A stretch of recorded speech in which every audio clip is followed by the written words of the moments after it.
there's a story that I always like to share when covering Hinduism. A few years back, my wife and I were invited to a dinner party.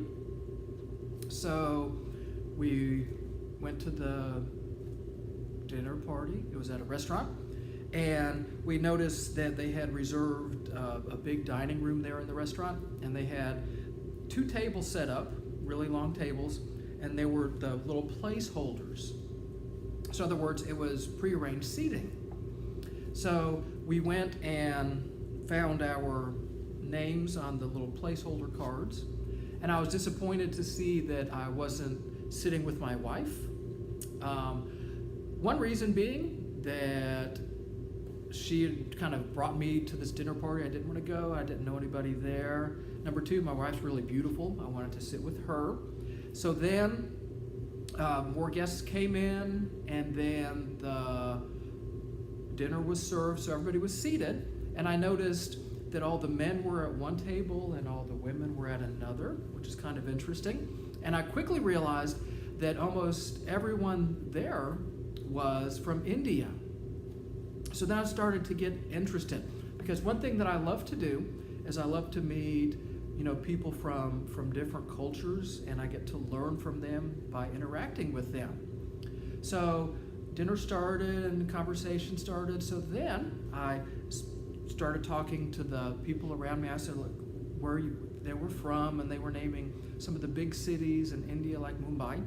And so then we were talking, and they were asking me what I did for a living, and I said, in addition to teaching English, which you might know I teach English, but then I also teach religion. And they were like, oh, so we started to talk about religion.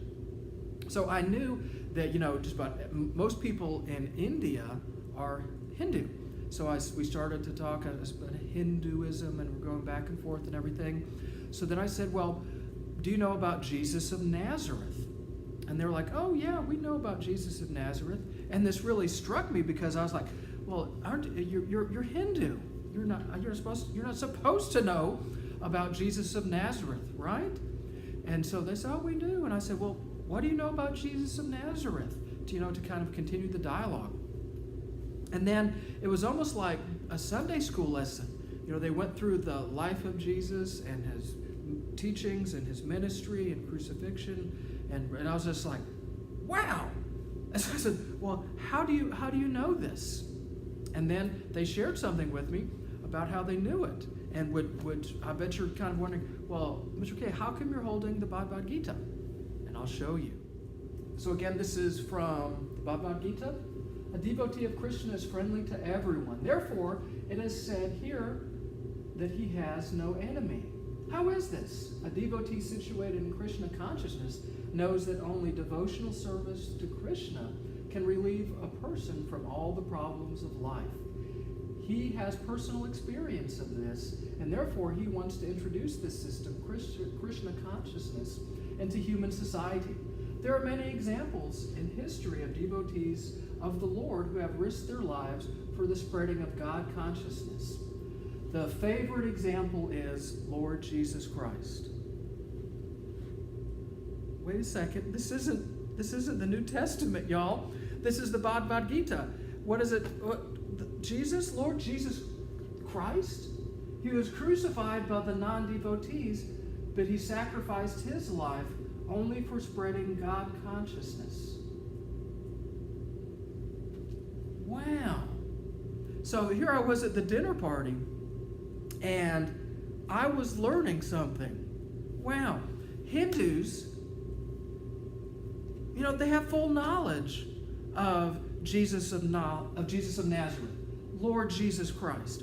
Reason being, right now, if we remember when we were talking about the different Hindu deities, right? And I held up the Hindu god of mirth. Hindus recognize Jesus Christ, that was when the ultimate took on human form, because Jesus had something to accomplish, had to spread consciousness, awareness of God, and was crucified for it, right? Right. Now, the difference, you're probably saying to yourself, oh, Mr. K, I wish you hadn't have done that.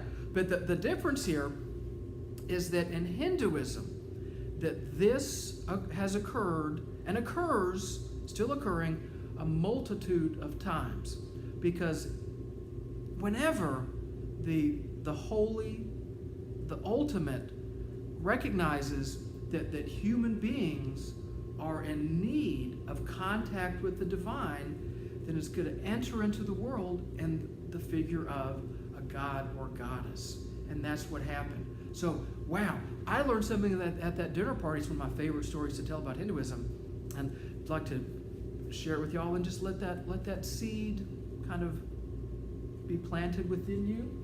That, yeah, we're seeing that other religions recognize Lord Jesus Christ crucified for spreading God consciousness.